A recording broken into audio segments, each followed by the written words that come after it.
मेरे प्रिय छात्र छात्राओं, आपका मेरे अपने चैनल ज्ञानकोश एजुकेशन पर हार्दिक स्वागत एवं अभिनंदन है। और आपकी सफलता ही मेरा मिशन है। बस मेरा उद्देश्य यही है कि आप बेहतर से बेहतर तैयारी इस चैनल से कर सकें, ताकि आपको हिंदी गद्य पद्य संस्कृत या व्याकरण से संबंधित किसी प्रकार का कोई दिक्कत न हो। यही मेरा उद्देश्य, यही मेरा मिशन है। मेरे प्रिय छात्र छात्राओं, आपका अपने इस चैनल ज्ञानकोश एजुकेशन के माध्यम से हिंदी का कंप्लीट कोर्स तैयार करवाया जा रहा है। हालांकि इसके पहले कोर्स कंप्लीट किया गया है। पिछले साल का ही पूरा का पूरा लेक्चर वीडियो आपको यहाँ से मिलेगा हमारे चैनल के प्लेलिस्ट में। लेकिन आपका विशेष मांग था कि सर उधर छोटा छोटा वीडियो है, एक एक चैप्टर का चार चार पाँच पाँच वीडियो है, तो क्यों ना एक चैप्टर का एक ही वीडियो बना दें, ताकि हम लोगों के लिए सुविधाजनक होगा। मुझे भी लगा कि आपका कहना सही है। तो अब मैं दो कार्य कर रहा हूँ। पहली बात ये कि जो स्पेशल 2022 के एग्जाम में जो आप बैठने वाले हैं, जिसमें कोविड-19 की वजह से 30% कोर्स कट चुका है, उस कोर्स को हटा करके वीडियो अपलोड कर रहा हूँ। और दूसरी बात कि एक पूरे पाठ का कंप्लीट वीडियो एक ही वीडियो में पूरे पाठ को कंप्लीट करवाया जा रहा है। ठीक है ना?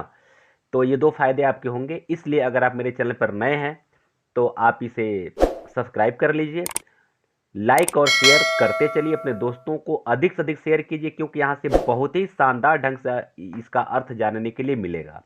और मुझे पूरा विश्वास है कि आप एक बार इसका अर्थ पढ़ लेंगे तो कहीं कोई दिक्कत आपको नहीं होने वाला है। वैसे संस्कृत का वीडियो अगर आप देखना चाहते हैं, संस्कृत प्रश्नोत्तर का और उसके और वीडियोज़ हैं, तो इसी वीडियो के डिस्क्रिप्शन में उसका लिंक है, आप उसको देख सकते हैं। ठीक है ना?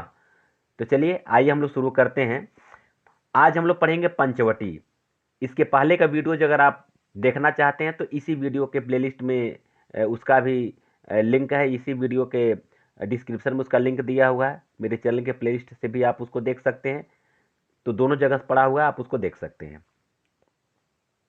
पंचवटी जो यह कविता है, मैथिली शरण गुप्त जी की कविता है। ये उस समय का वर्णन है जब राम लक्ष्मण और सीता वनवास को गए हुए हैं और पर्णकुटी बना करके पंचवटी में रह रहे हैं।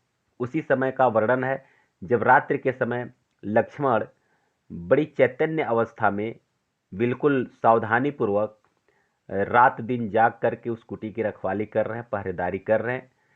तो रात्रि का वर्णन इसमें है कि रात्रि में किस तरह से लक्ष्मण पहरेदारी कर रहे हैं। ठीक है ना? आइए देखिए। चारु चंद्र की चंचल किरणें खेल रही हैं जलथल में, स्वच्छ चांदनी बिछी हुई है अवन और अंबर तल में, पुलक प्रकट करती है धरती हरित तृणों की नोकों से, मानो झूम रहे हैं तरभी मंद पवन के झोंकों से। देखिए, गुप्त जी कहते हैं कि रात्रि का समय है और लक्ष्मण इस पर्णकुटी की रखवाली कर रहे हैं पंचवटी में।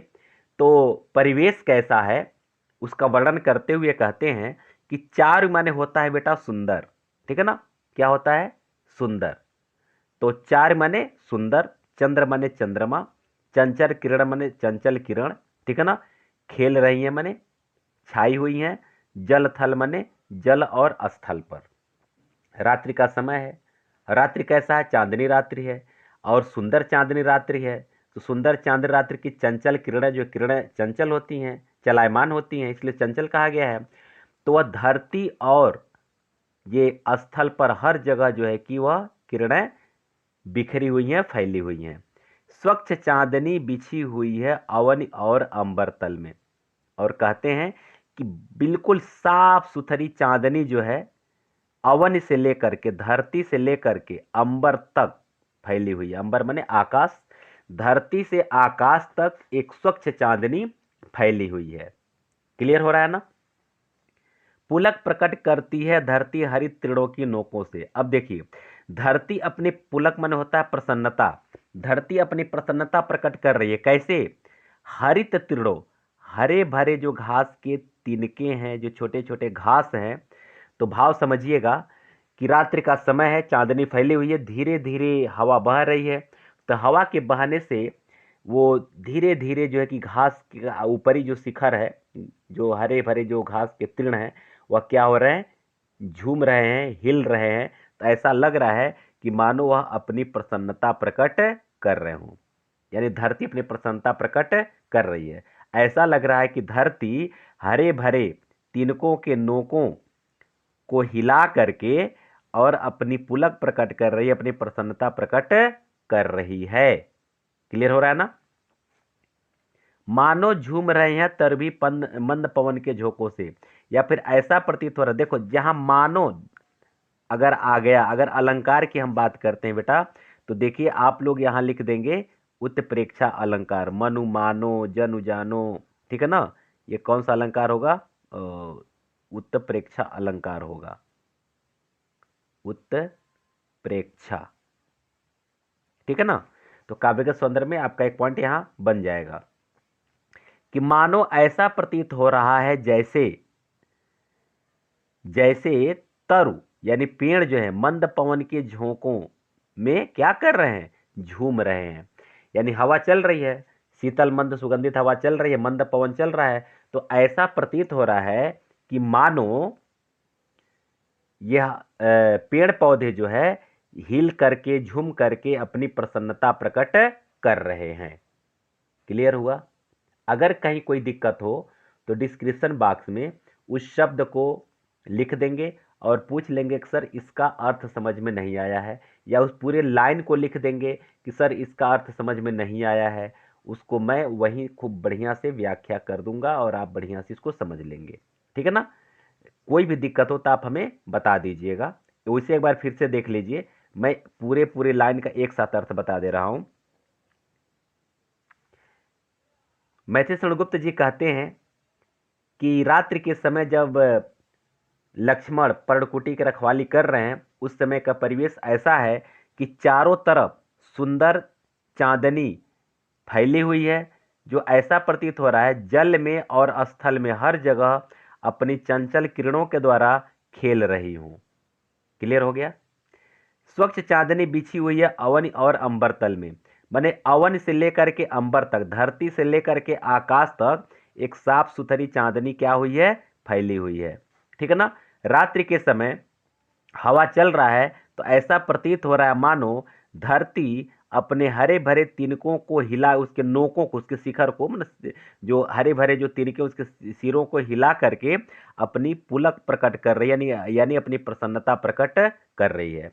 या फिर ऐसा प्रतीत होता है मानो हवा के झोंके से धीरे धीरे, मतलब हवा झोंका मतलब मंद मंद हवा चल रहा है, धीरे धीरे हवा बह रही है, और हवा के उस झोंकों से, उस हवा के बहने से कि ऐसा प्रतीत हो रहा है कि पेड़ पौधे झूम रहे हैं, धीरे धीरे हिल रहे हैं, ऐसा लग रहा है कि अपनी प्रसन्नता प्रकट कर रहे हों। क्लियर हो गया। चलिए दूसरा देखिए, पंचवटी की छाया में है सुंदर पर्ण कुटीर बना, उसके सम्मुख स्वच्छ शिला पर धीर वीर गंभीर मना, जाग रहा यह कौन धनुधर जबकि भुवन भर सोता है, भोगी कुसुमा युद्ध योगी सा बना दृष्टिगत होता है। आगे कहते हैं गुप्त जी कि पंचवटी की छाया में, माने 5 वृक्षों की छाया में, पंचवट माने 5 वृक्ष की छाया में एक सुंदर पर्ण कुटीर माने पत्ते की कुटी, एक सुंदर पत्ते की कुटी बनी हुई है। उसके सम्मुख, उस कुटी के सामने स्वच्छ शिला पर, साफ सुथरी शिला पर, साफ सुथरी पत्थर के शिला पर धीर वीर और निर्भीक मन वाला जाग रहा है। यह कौन धनुधर, खुद से प्रश्न कर रहे हैं, यह कौन धनुधर है जो किस रात में जाग रहा है, जबकि भुवन भर सोता है, जबकि सारा संसार क्या कर रहा है, इस समय सो रहा है, सारा संसार सो रहा है। लेकिन यह कौन सा धनुर्धर रात्रि के समय में पत्थर के शिला पर बैठ करके धैर्यवान है, वीर है और निर्भीक मन वाला है, यह जाग रहा है। आ रहा समझ में। अगली लाइन देखिए, अभी एक बार फिर मैं समझा दूंगा, दोहरा दूंगा, परेशान मत होइएगा। भोगी कुसुमायुध जोगी सा बना दृष्टिगत होता है। कुसुमायुध कहते हैं कामदेव को, यानी कामदेव के समान ये भोग विलास करने वाला दिखाई दे रहा है। लक्ष्मण की बात कर रहे हैं कि लक्ष्मण जो है कामदेव के जैसे सुंदर हैं और राजसी सुख और वैभव को भोगने वाले दिखाई दे रहे हैं, लेकिन योगी सा, बना दृष्टिगत होता है, लेकिन न जाने क्यों वह योगियों का वेश धारण करके दिखाई दे रहा है। माने योगी के वेश में यहाँ रात्रि में इस कुटी की रखवाली कर रहा है। इसको फिर से देख लीजिए।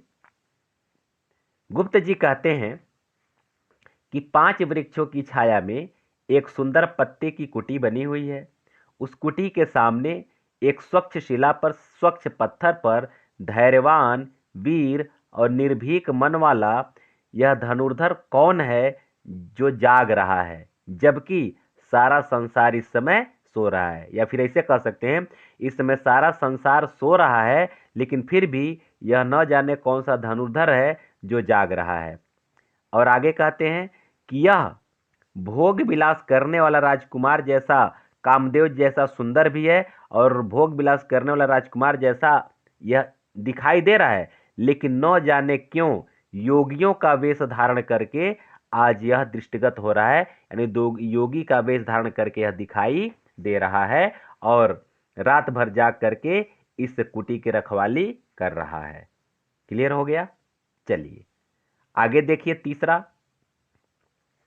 किस व्रत में है व्रती वीर यह निद्रा का यूं त्याग किए, राजभोग के योग्य विपिन में बैठा आज विराग लिए, बना हुआ है प्रहरी जिसका उस कुटीर में क्या धन है, जिसकी रक्षा में रत इसका तन है, मन है, जीवन है। फिर प्रश्न करते हैं खुद से कि किस व्रत में है व्रती वीर यह, कि व्रत मन होता है संकल्प लेना। इसको समझिए। लोग कहते हैं ना कि आज हम व्रत हैं, व्रत का मतलब हम संकल्प लिए हैं। संकल्प क्या लिए हैं? कि आज हम फलाहार ही लेंगे, आज हम अन्न का सेवन नहीं करेंगे, यानी हम संकल्प लिए हैं। इसी को हम लोग बोलते हैं कि हम व्रत हैं। ठीक है ना? तो किस व्रत में है व्रती वीर यह, न जाने यह कौन सा संकल्प, यह वीर जो है कौन सा संकल्प लिया हुआ है। व्रती माने संकल्प लेने वाला, माने यह वीर न जाने कौन सा संकल्प लिया हुआ है और किस प्रकार का संकल्प ले करके इस प्रकार का यह निद्रा का त्याग कर रहा है। मतलब ये कि यह समझ में नहीं आ रहा है कि यह व्रती वीर माने संकल्प लेने वाला जो वीर है, न जाने कौन सा संकल्प लिया हुआ है और रात्रि के समय जबकि सारा संसार सो रहा है, उस समय यह निद्रा का त्याग करके माने रात भर जाग करके यह इस कुटी की रखवाली कर रहा है। राजभोग के योग्य विपिन में, यह राजभोग के योग्य दिखाई दे रहा है। मतलब यह राजा जैसा लग रहा है, राजकुमार जैसा लग रहा है, वह राजभोग के योग्य दिखाई दे रहा है, लेकिन आज यह न जाने क्यों वैरागी बन करके, वैराग्य लेकर के इस जंगल में आया हुआ है। बना हुआ है प्रहरी जिसका उस कुटीर में क्या धन है। मैथिली शरण गुप्त जी कहते हैं कि जिस कुटीर मान जिस कुटी का वह प्रहरी बना हुआ है, रखवाली कर रहा है, जिस कुटी का वह रखवाली कर रहा है, जिस कुटी का वह प्रहरी बना हुआ है, उस कुटी में न जाने कौन सा धन है। चूंकि कुटी है, झोपड़ी है, तो उस झोपड़ी में ऐसा कौन सा धन है कि यह वीर उस कुटी की या उस कुटिया का क्या कर रहा है? प्रहरी बना हुआ रखवाली कर रहा है। जिसकी रक्षा में रत इसका, उस कुटी की रक्षा करने में, उस कुटी की रक्षा करने में तन है, मन है, जीवन है। उस कुटी की रक्षा करने में लगा हुआ है। रत मन होता है लगा रहना। उस कुटी की रक्षा करने में लगा हुआ है और यह तन से, मन से और जीवन से, यानी हर प्रकार से तन, मन और जीवन हर प्रकार से उस कुटी की रखवाली करने में लगा हुआ है। क्लियर हुआ? चलिए बेटा, अगर नहीं समझ में आ रहा है तो फिर से एक बार देख लीजिए। मैथिली शरण गुप्त जी कहते हैं कि न जाने यह कौन सा वीर है जो एक, और यह कैसा संकल्प लिया हुआ है और कैसा संकल्प लेकर के इस प्रकार से अपनी निद्रा का त्याग करके आज यह इस झोपड़ी की रखवाली कर रहा है। जो राजभोग के योग्य दिखाई दे रहा है, मतलब जो राजकुमार जैसा दिखाई दे रहा है, लेकिन विपिन मन होता है जंगल, लेकिन जंगल में आज वैराग्य लेकर के उपस्थित, वैरागी बन करके आया हुआ है, वैराग्य लेकर के उपस्थित है, वैरागी जैसा दिखाई दे रहा है। बना हुआ है प्रहरी जिसका उस कुटीर में क्या धन है। वह जिस कुटी का प्रहरी बना हुआ है, जिस कुटी के रखवाली कर रहा है, कि न जाने उस कुटी में कौन सा धन है, क्योंकि उस कुटी की रक्षा करने में यह लगा हुआ है। कैसे? तन से, मन से और जीवन से। माने तन, मन और जीवन हर प्रकार से लग करके उस कुटी की रखवाली कर रहा है। आगे देखिए, अगर कहीं कोई दिक्कत हो कमेंट बॉक्स में पूछ लीजिएगा कमेंट करके। मर्त्यलोक मालिन्य मेटने स्वामी संग जो आई है, तीन लोक की लक्ष्मी ने यह कुटी आज अपनाई है। वीर वंश की लाज यही है, फिर क्यों वीर न हो प्रहरी। विजन देश है निशा शेष है, निशाचरी माया ठहरी।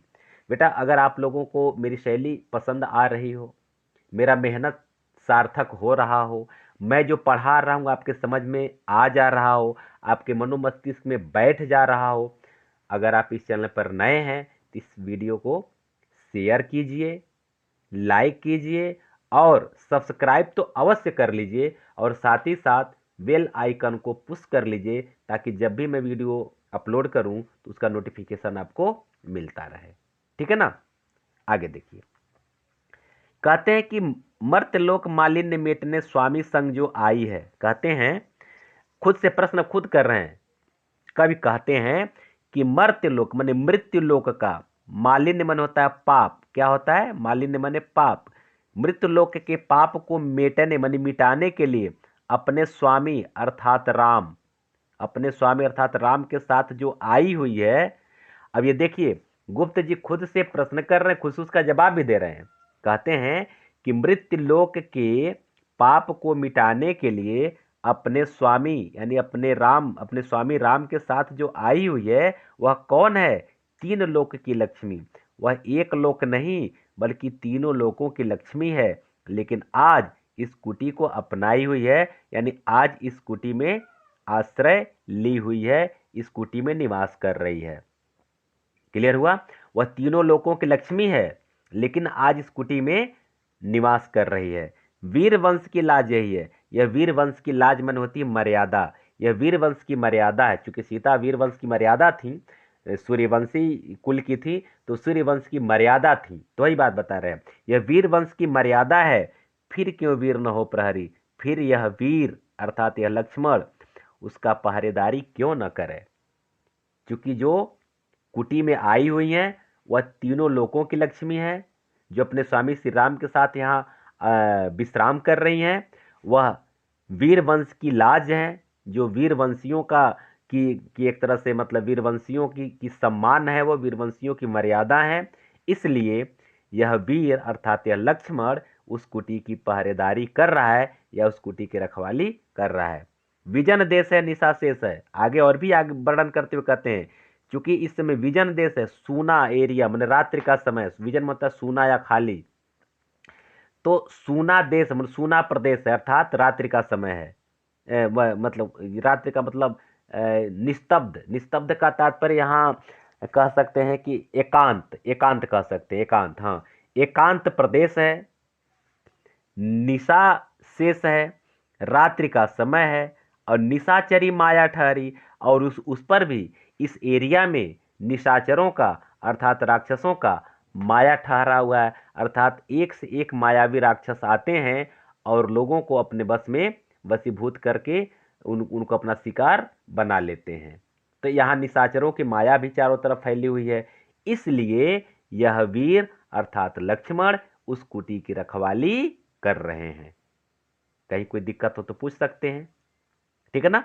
कहीं कोई दिक्कत हो तो आप पूछ सकते हैं। एक बार फिर से देख लीजिए कि कवि कहते हैं कि जो इस मृत्यु लोक के पाप को मिटाने के लिए अपने स्वामी अर्थात राम के साथ जो आई हुई है सीता, वह सीता तीनों लोकों की लक्ष्मी है जो आज इस कुटी को अपनाई हुई है।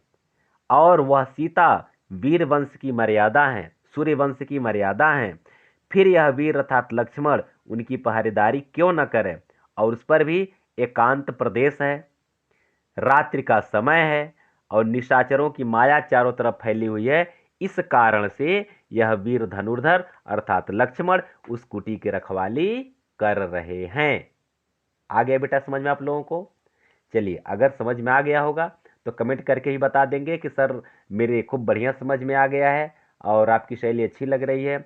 और कहीं कोई दिक्कत हो तो आप उस पंक्ति को सीधे कमेंट बॉक्स में लिख देंगे और कह देंगे कि सर इसका अर्थ समझ में नहीं आया है। मेरा पूरा प्रयास है बेटा कि आप लोगों को अच्छे ढंग से समझ में आ जाए, ठीक है ना। क्योंकि आप 8 से सीधे 9th में आए हुए हैं, यहाँ सब कुछ, क्योंकि 8 के सिलेबस से और 9th के सिलेबस से कोई तुलना ही नहीं है, अतुलनीय है। तो आपको बहुत प्रेशर महसूस हो रहा होगा, लेकिन कोई बात नहीं है, मैं आपके साथ हूँ। ज्ञानकोश चैनल आपके साथ है, सारा टेंशन फ्री, आपका टेंशन मेरे सिर पर, और आप एकदम आराम से पढ़ते रहिए बिना टेंशन के। चलिए आइए देखिए, वीडियो अगर अच्छा लग रहा हो तो लाइक और शेयर करते चलिए, सब्सक्राइब भी कर लीजिएगा अगर नए हो तो। क्या ही स्वच्छ चांदनी है या क्या ही है निस्तब्ध निशा, है सुमंद, है स्वच्छंद सुमंद गंधर्व निरानंद है कौन दिशा।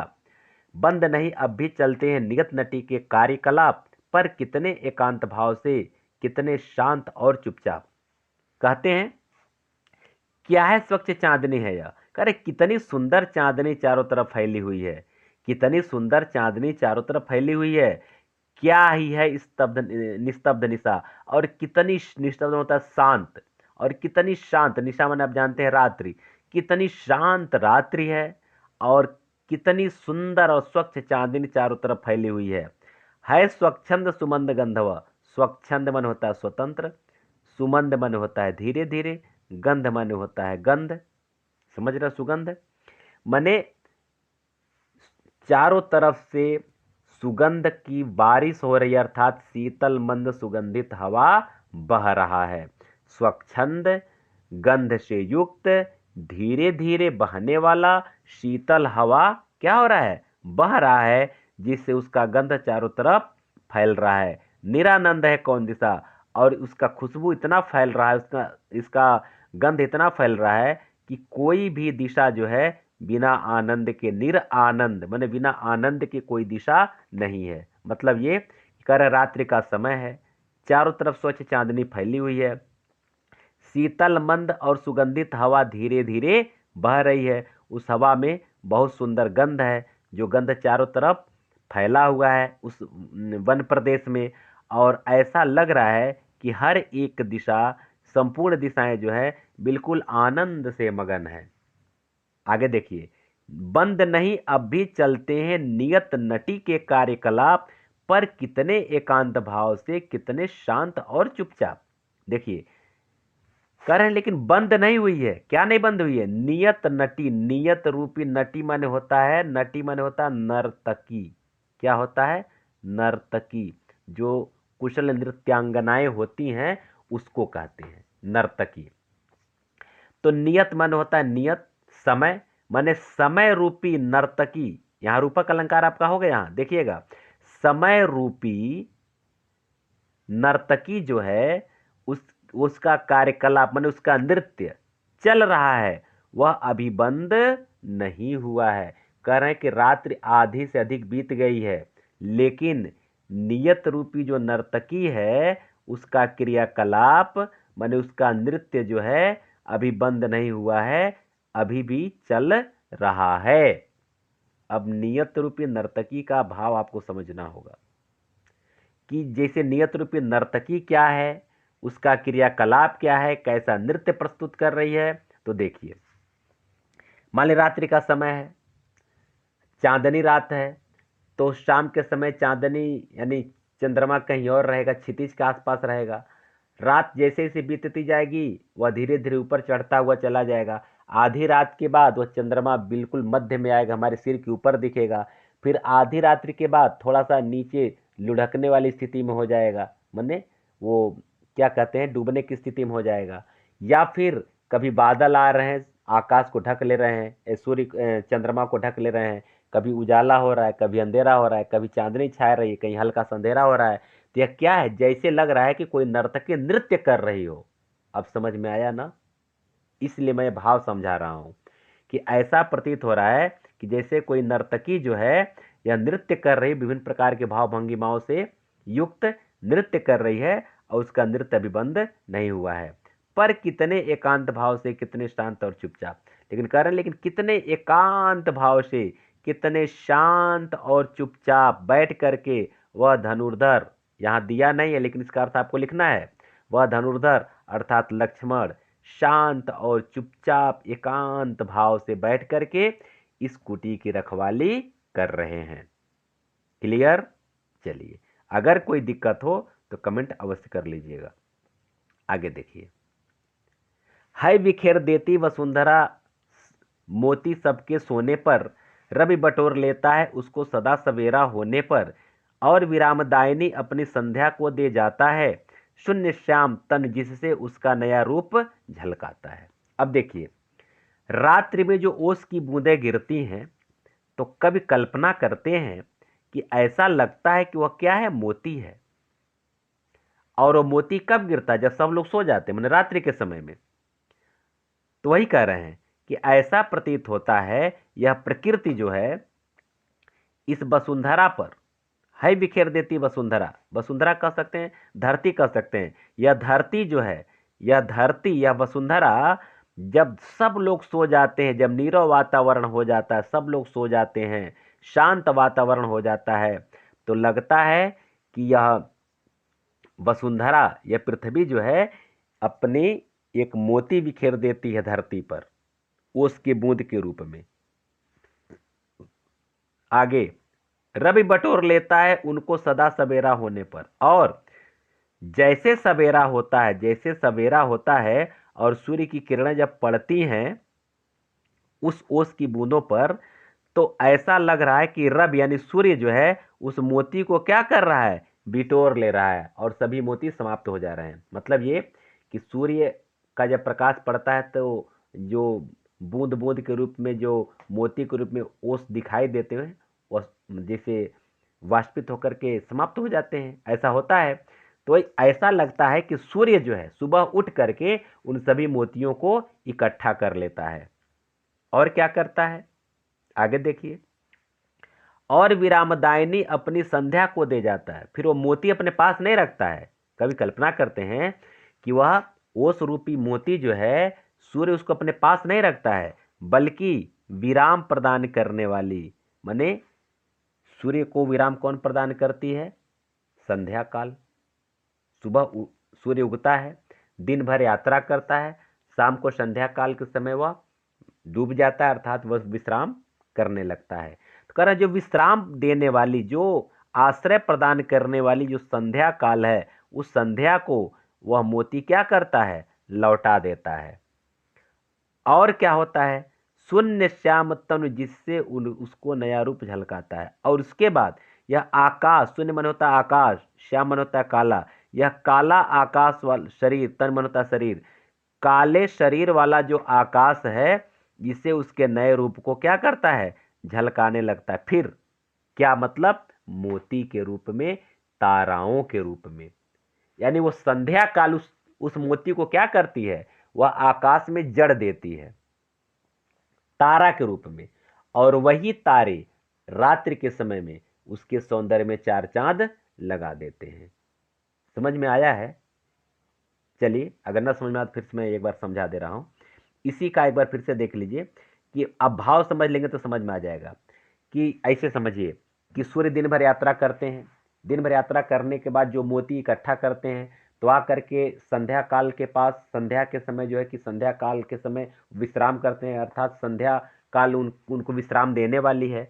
तो विश्राम प्रदान करने के वजह से उनको मोती क्या करते हैं, लौटा देते हैं। और संध्या भी अपनी मोती को अपने पास नहीं रखती है, बल्कि उन मोती को आकाश में अलग अलग बेल बूटे तरह से जड़ देती है, और वही शून्य श्याम यानी काला आकाश जो है अपना एक नया रूप झलकाता है, माने नए रूप में इस पृथ्वी को एक आनंद प्रदान करता है, माने अपना एक नया नया रूप दिखाता रहता है। आगे समझ में? चलिए, आशा है समझ में आ गया होगा। कहीं कोई दिक्कत हो तो आप कमेंट करके पूछ सकते हैं। सातवां देखिए, सरल तरल जिन तुहिन कणों से हंसती हर्षित होती है, अति आत्मीया प्रकृति हमारे साथ उन्हीं से सोती है रोती है, अनजानी भूलों पर भी वह अदय दंड तो देती है, पर बूढ़ों को भी बच्चों सा सदैव भाव से सेती है।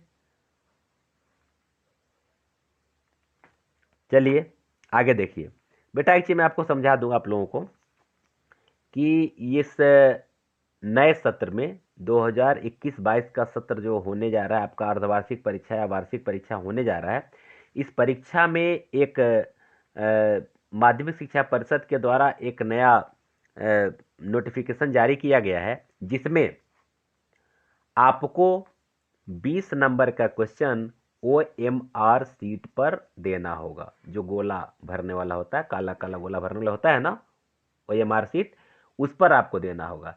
और 50 नंबर का जो क्वेश्चन होगा वह आप अपने जो उत्तर पुस्तिका में लिखते हैं उस तरह से होगा। तो इस बार से नियम थोड़ा सा बदल रहा है और सरकार का ये कहना है कि आप लोग अभी से कॉम्पिटेटिव एग्जाम के लिए अपने आप को तैयार कर लें, क्योंकि हर कंपटीशन में OMR शीट भरा जाता है, उसमें बहुत सारे बच्चे जानकारी रहने के बावजूद भी गलती कर बैठते हैं, जिसके वजह से उनका सिलेक्शन रुक जाता है। तो आप ऐसी गलती अपने कॉम्पिटेटिव एग्जाम में न करें, इसलिए सरकार ऐसा प्रावधान की है इस सत्र से।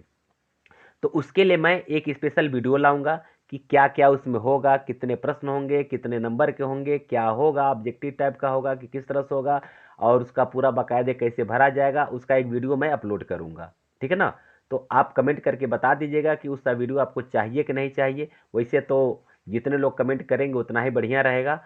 कहेंगे तो मैं बनाऊंगा, नहीं तो फिर विचार करेंगे हम बनाए कि न बनाए। ठीक है ना? अगर आपको चाहिए बिल्कुल नए पैटर्न पर एग्जाम कैसे होगा, उसको मैं यहाँ से आपको अपने चैनल से अपलोड कर दूंगा। आप उसको देख लीजिएगा, कैसे कैसे गोला भरना है, कैसे कैसे क्या करना है, क्या क्या ऑप्शन उसमें रहेंगे, क्या क्या चीज़ रहेंगे, सब हम बता देंगे। ठीक है, चलिए आगे देखिए। सरल तरल जिन तुहिन कणों से हस्ती हर्षित होती है। सरल तरल, सरल माने सीधा साधा, तरल माने द्रवी, माने द्रव के जैसा जो तरल होता है।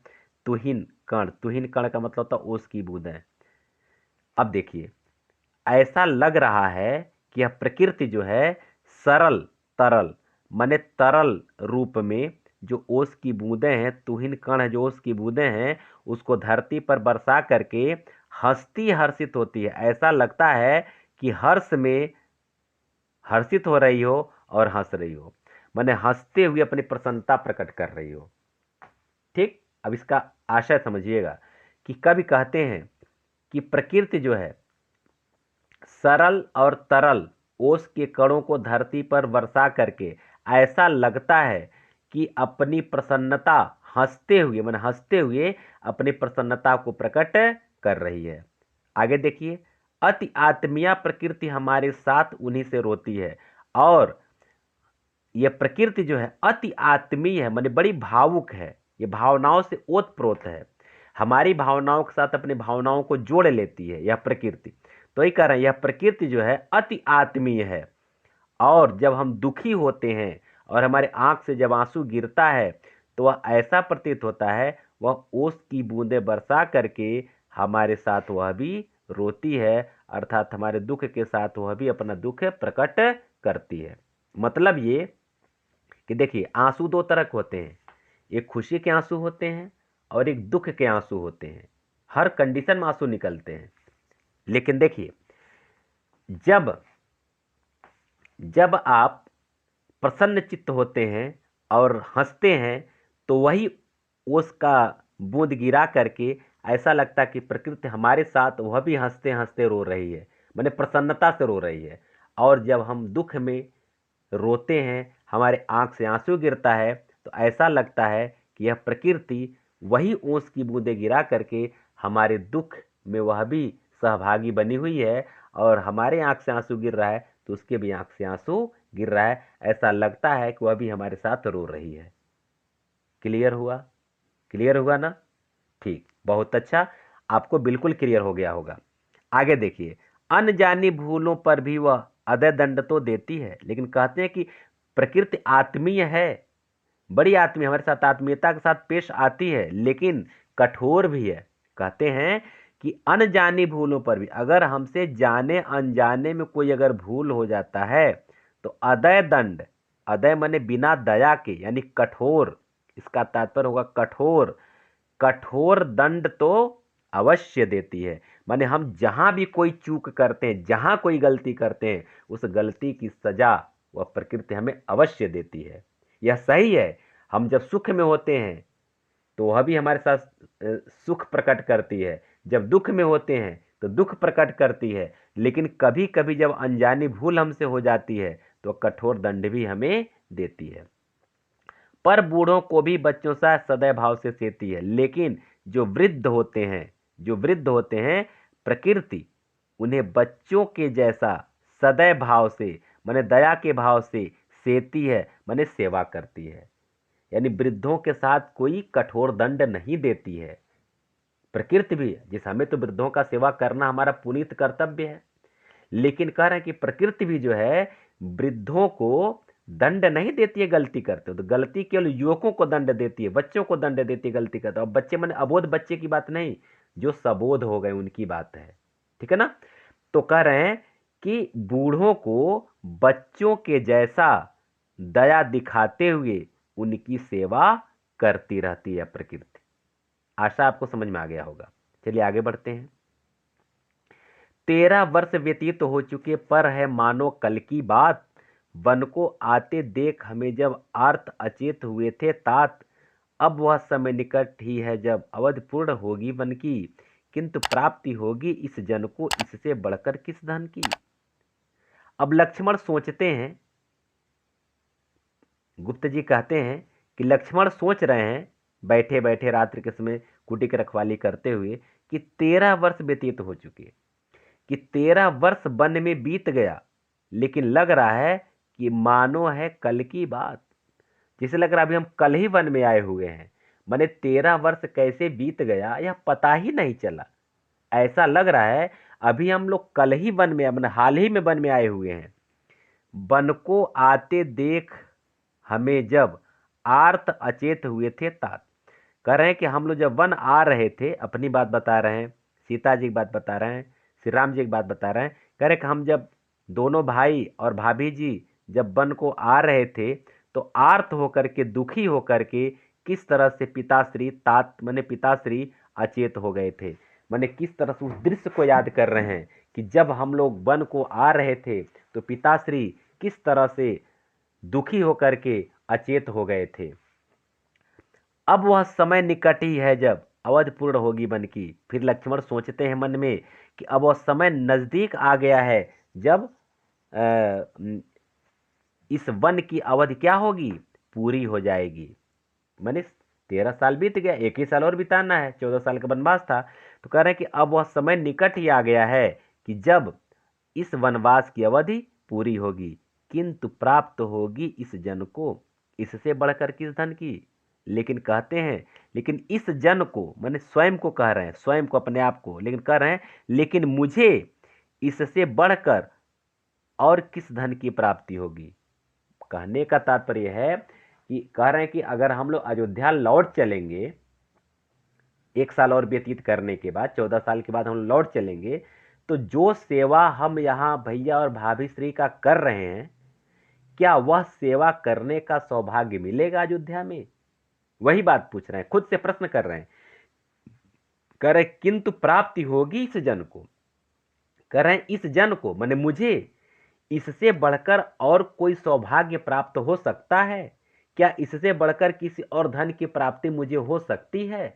क्योंकि यही मेरे लिए सबसे बड़ा धन है, कि मेरा सौभाग्य है कि मैं 14 वर्षों से या 13 वर्षों से भैया जी का और भाभी श्री का सेवा करने का मौका मुझे मिल रहा है। यही सबसे बड़ा धन मेरे लिए है।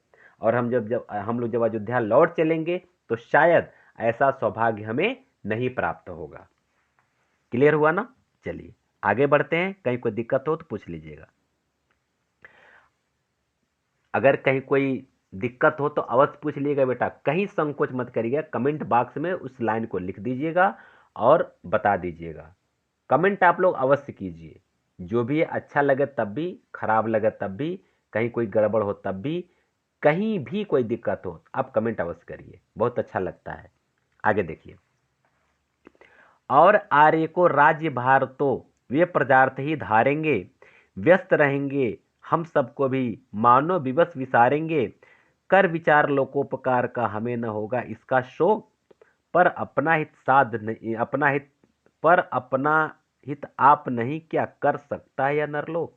बहुत अच्छी पंक्ति है और बहुत ही प्रेरणादायी पंक्ति है। वीडियो अच्छा लग रहा हो तो आप इस चैनल को सब्सक्राइब अवश्य कर लीजिए, अपने दोस्तों के पास अधिक से अधिक शेयर कीजिए और लाइक भी करते चलिए। चलिए देखिए, और आर्य को करें, और आर्य माने श्री राम को संबोधित है, और कह रहे और भैया को राज्यभार तो प्रजार्थ माने प्रजा के हित के लिए, प्रजार्थ प्रजा के हित के लिए धारण करेंगे। कह रहे माने अयोध्या जब चलेंगे तो भैया को तो विवश होकर के प्रजा के कल्याण के लिए राज्यभार को तो ग्रहण करना ही पड़ेगा। व्यस्त रहेंगे हम सबको भी मानो विवश विसारेंगे, क्योंकि जब राज्य का भार जब इनके कंधे पर होगा तो जाहिर सी बात वो व्यस्त हो जाएंगे राज्य कार्य में। कर राज्य के कार्य में व्यस्त रहेंगे और मानो विवश हो करके हम चारों भाइयों को उन्हें विसारना पड़ेगा, भुलाना पड़ेगा। माने हम लोगों को जितना प्यार जितना स्नेह इस समय मिल रहा है, माने अपने अपने की बात कर रहे हैं स्वयं की, कि वनवास के समय भैया का जितना स्नेह जितना प्रेम जितना दुलार जितना प्यार मिल रहा है, शायद अयोध्या लौट जाएंगे और राजा बन जाएंगे, राज्य का भार इनके कंधे पर आ जाएगा तो शायद विवश होकर के हम लोगों को यह प्रेम विसारना पड़ेगा, इतना प्रेम इतना स्नेह शायद नहीं दे पाएंगे, ऐसा सोच रहे हैं।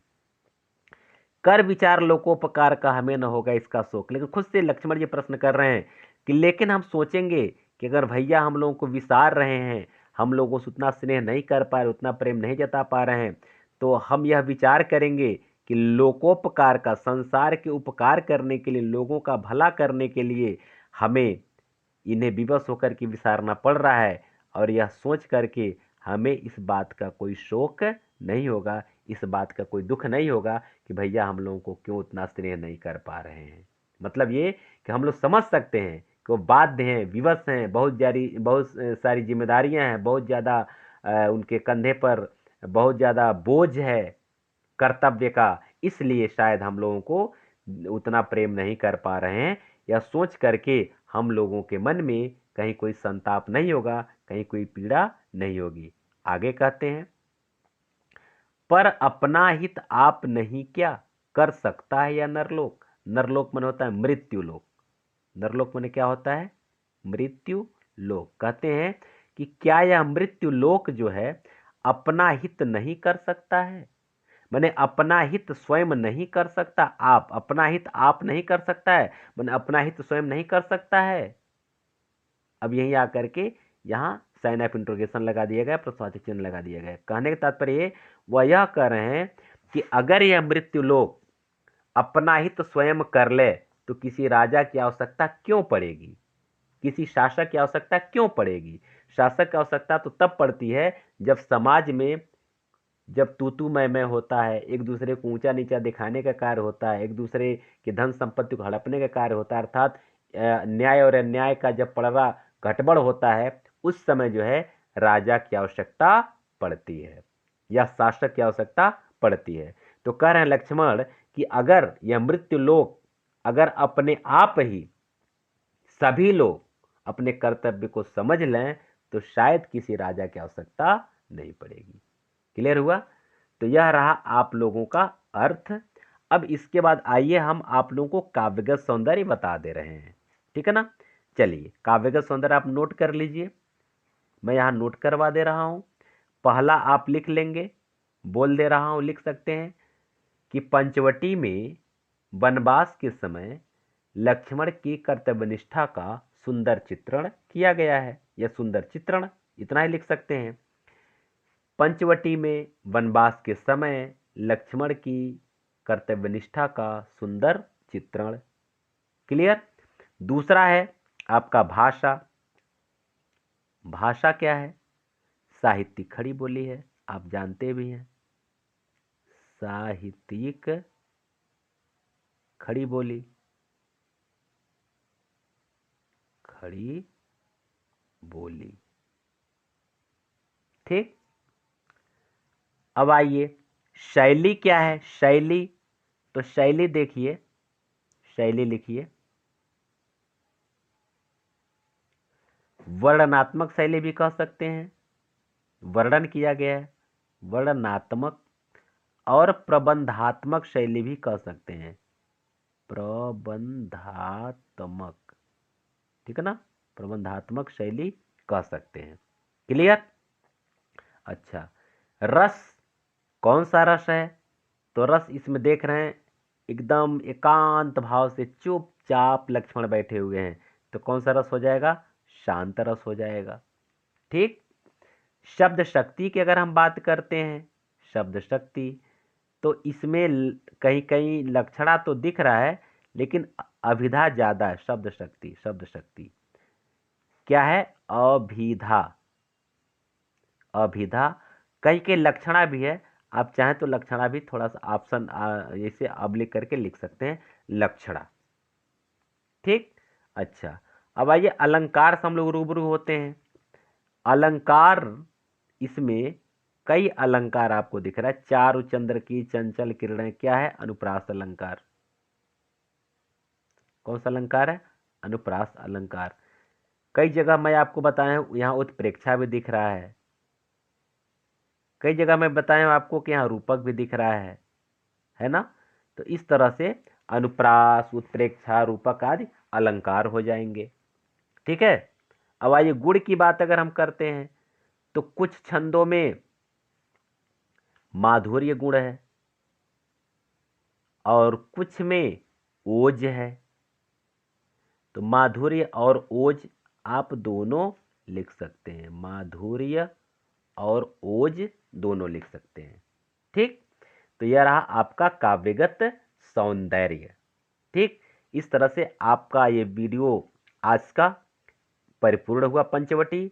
अगर वीडियो अच्छा लगा हो, आप इस चैनल को सब्सक्राइब कर लीजिए, अपने दोस्तों के पास अधिक से अधिक लाइक और शेयर कीजिए। और जितना ही ज़्यादा आप शेयर करेंगे उतना ही मुझे आनंद मिलेगा, उतना ही और मैं दूने उत्साह के साथ आपके सामने बहुत कुछ प्रस्तुत करूंगा। यहाँ से आपको देखिए संस्कृत, गद्य और एकांकी, रस, छंद, अलंकार, शब्द रूप, धातु रूप, सारा का सारा व्याकरण, सब कुछ यहाँ से आपको मिलने वाला है। इसलिए चैनल को आप सब्सक्राइब कर लीजिए। अब हम लोग मिलते हैं अगले वीडियो में। आप सबको बहुत बहुत धन्यवाद।